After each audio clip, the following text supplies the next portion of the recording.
জানাই যে প্রধানমন্ত্রী নরেন্দ্র মোদী তিনি ইতিমধ্যে দেশবাসীকে শুভেচ্ছা জানিয়েছেন সোশ্যাল মিডিয়া অর্থাৎ এক্স হ্যান্ডেলের মধ্য দিয়ে ভিডিও পোস্ট করে শুভেচ্ছা জানিয়েছেন প্রধানমন্ত্রী।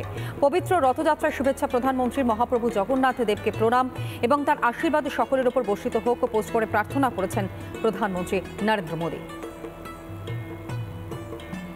जनता जनार्दन को दर्शन देने के लिए नगर भ्रमण करने के लिए जा रहे हैं।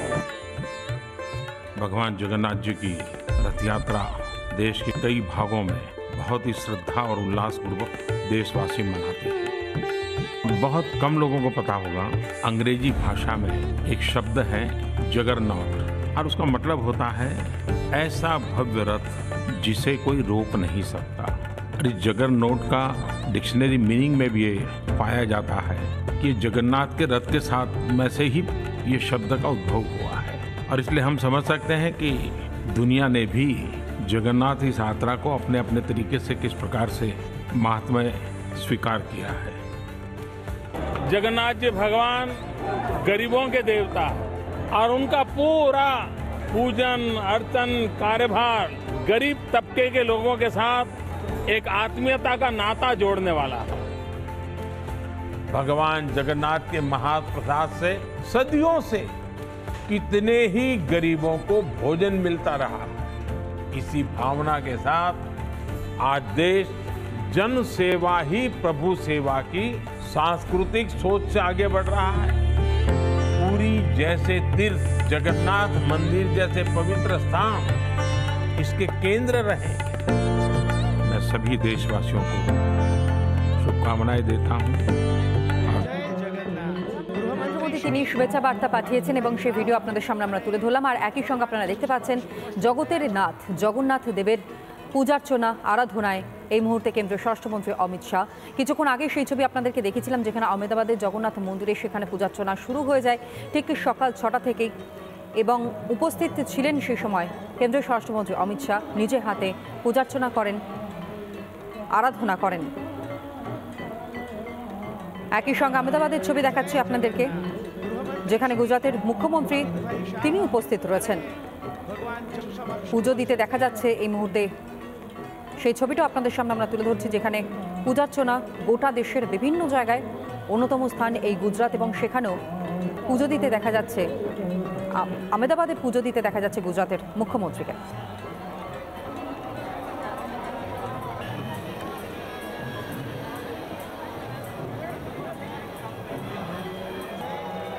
ঠিক তার পাশাপাশি একটু শ্রীক্ষেত্রের দিকেও আমাদের নজর রাখতে হচ্ছে, অর্থাৎ পুরীর দিকে।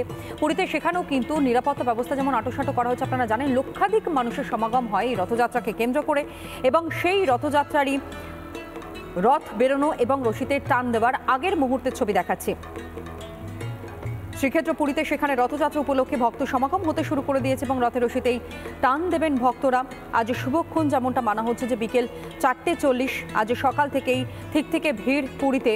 প্রস্তুত হচ্ছে জগন্নাথ, বলরাম এবং সুভদ্রার রথ, কড়া নজরদারি রয়েছে পুলিশেরও, সেই ছবিটাও আপনাদের দেখাচ্ছি। ভিড় সামাল দিতে প্রস্তুত ওড়িশা পুলিশ। আর এই প্রথমবার এআই নির্ভর সিসিটিভি কভারেজের ব্যবস্থা করা হয়েছে পুলিশের পক্ষ থেকে, এমনকি ড্রোনের মাধ্যমেও চলছে নজরদারি। প্রতি মুহূর্তের নজর রাখা হয়েছে ওড়িশা প্রশাসনের তরফ থেকে। আর একই সঙ্গে অন্যদিকে মাহেশে থেকে আমাদের সঙ্গে রয়েছে আমাদের রামকৃষ্ণ।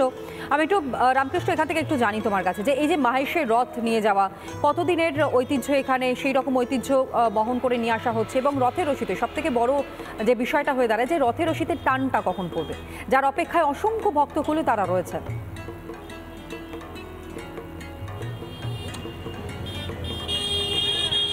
বাংলার ইতিহাসে বারবার বলছি যে এই মাহেশ একটা বিরাট বড় অধ্যায়। তার কারণ এখানে শ্রী চৈতন্যদেব পুরীতে ঠিক যতখানি সেখান থেকে প্রভুকে পেয়েছিলেন তার থেকে অনেক বেশি বোধহয় এই যে মাহেশের যে প্রভু, যে দারুব্রহ্ম, তার কাছে অনেক বেশি কিছু চেয়েছিলেন শ্রী চৈতন্যদেব, শ্রী চৈতন্য মহাপ্রভু। আর তার যে আজকে রথের ইতিহাস, এই যে দেখুন রথ রাখা রয়েছে, এটি সারা বছরই এখানে থাকে। এটিকে বিশেষ করে তৈরি করা হয়েছিল একটি ইংরেজ কোম্পানি, তারা এই রথটিকে বানিয়ে দেয় নতুন করে। কিন্তু তার আগে আরেকটি কথা বলা ভীষণ প্রয়োজন। এই 9 চূড়া বিশিষ্ট এই রথটি যতবার একটা করে রথের রশিতে টান পড়ে, ঠিক ততবার একটি করে গুলি অর্থাৎ বারুদকে ওপরে বারুদ বর্ষণ হয় এবং একটি করে বারুদের বর্ষণ করার পর বোঝানো হয় সে একটি পা এগোলো। অর্থাৎ এই পুরো রাস্তাটি জুড়ে যখন সে মাসির বাড়ি অর্থাৎ গুন্ডিচা বাড়ির দিকে সে যাতায়াত করছে, একটি করে চাকা ঘুরলেই সে জানান দেয় প্রভু তিনি আসছেন, তিনি এগিয়ে আসছেন। আর আমার সঙ্গে এই মুহূর্তে কিছু মানুষকে আমরা পাচ্ছি যারা ইতিমধ্যে বেশ সুন্দর সেজে এসছে। আমার ছোট একটি মেয়ে সে এত সুন্দর সেজে এসছে, আজকে প্রভুকে তার নৃত্য বোধহয় পরিবেশন করবে। কি কারণে তুমি এখানে এসেছো? আমাদের এখানে নাচের একটা প্রোগ্রাম আছে, তাই জন্য আমরা এই মাহেশের রথে উৎসর্গ করতে তাতে আমরা এসেছি। তুমি কি জানো যে প্রভু যে নাচ পছন্দ করেন সে নাচ ওডিসি তো অনেক নতুন ফর্মে তৈরি হয়েছে, কিন্তু তার আগে যে গটিপুয়া ছিল সেই গটিপুয়া, তুমি কি জানো সেই গটিপুয়া নৃত্য তা শুধুমাত্র ছেলেরাই একটা সময় করত? ঠিক তাই। তুমি রামকৃষ্ণ নজর রাখো এবং যারা ভক্তরা আসছেন তাদের সঙ্গে তুমি কথা বলো। শুরুতেই বলেছিলাম আজ রথযাত্রা বিভিন্ন জায়গায় যে ছবি উঠে আসছে সেই ছবিগুলোই আপনাদের সামনে আমরা তুলে ধরছি। দেখতেই পাচ্ছেন প্রভু জগন্নাথ দেব, বলভদ্র এবং সুভদ্রার মাসির বাড়ি বেড়াতে যাওয়ার আজকের এই উৎসব। প্রতি বছর আষাঢ় মাসের শুক্লপক্ষের দ্বিতীয়া তিথিতেই শুরু হয় এই উৎসব। প্রতি বছর এই রথযাত্রা দেখতেই সারা পৃথিবী থেকে অসংখ্য মানুষজন তারা শুধুমাত্র এই নীলাচলে যে ভিড় জমান তা নয়, একই সঙ্গে বিভিন্ন যেই সকল স্থানে প্রতিষ্ঠা রয়েছে জগন্নাথ দেবের সেই জায়গাতেও তারা ভিড় জমান। আর এবছর রথযাত্রায় বহু বছর বাদে এক বিরল শুভ যোগও রয়েছে।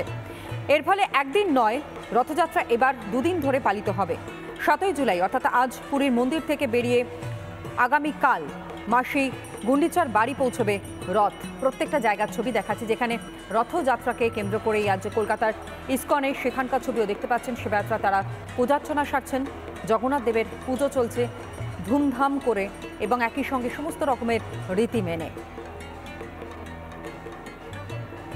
রথযাত্রার দিন এবং সেই দিনেই কলকাতা ইসকন মন্দিরের ছবিটা আপনাদের সামনে আমরা তুলে ধরছি।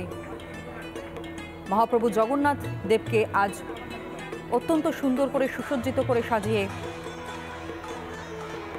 তোলা হচ্ছে এবং একই সঙ্গে বিভিন্ন অনুষ্ঠান সাড়ম্বরে পালন করা হচ্ছে রথযাত্রা ঠিক আগের মুহূর্তে। আর এই মুহূর্তে আমাদের প্রতিনিধি আমাদের সঙ্গে রয়েছে। একদিকে মাহেশ থেকে আমাদের সঙ্গে রয়েছেন রামকৃষ্ণ, অন্যদিকে আমরা জানি যে মায়াপুর থেকে ইসকনের মন্দিরের সামনে থেকে আমাদের সঙ্গে সৃজিতা আমাদের অপর প্রতিনিধি রয়েছে। প্রথমেই রামকৃষ্ণ, তোমার সঙ্গে কথা বলি। দেখছিলাম সকাল থেকে তুমি সেই ছবিগুলো দেখাচ্ছিলে যেখানে চূড়ান্ত ব্যস্ততার ছবি, রথযাত্রা বলে কথা, এবং এই মাহেশের রথযাত্রা বেশ কিছু ঐতিহ্য রয়েছে, কিন্তু সেই সমস্ত কিছু জানবো। কিন্তু তার আগে একবার সৃজিতার কাছ থেকে একটু দেখবার চেষ্টা করি মায়াপুরে এই মুহূর্তে প্রস্তুতি ঠিক কোন জায়গায় রয়েছে। ইসকনের মন্দিরের সামনে থেকে রয়েছে সৃজিতা।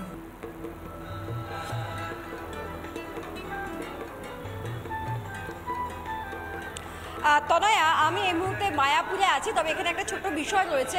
মায়াপুর মন্দিরে রথ যাবে, আর এই মুহূর্তে জগন্নাথ দেব বলরাম সুভদ্রাকে নিয়ে রয়েছেন যে জায়গায়, অর্থাৎ আমি যে জায়গায় এই মুহূর্তে দাঁড়িয়ে রয়েছি এই জায়গাটার নাম হচ্ছে রাজাপুর।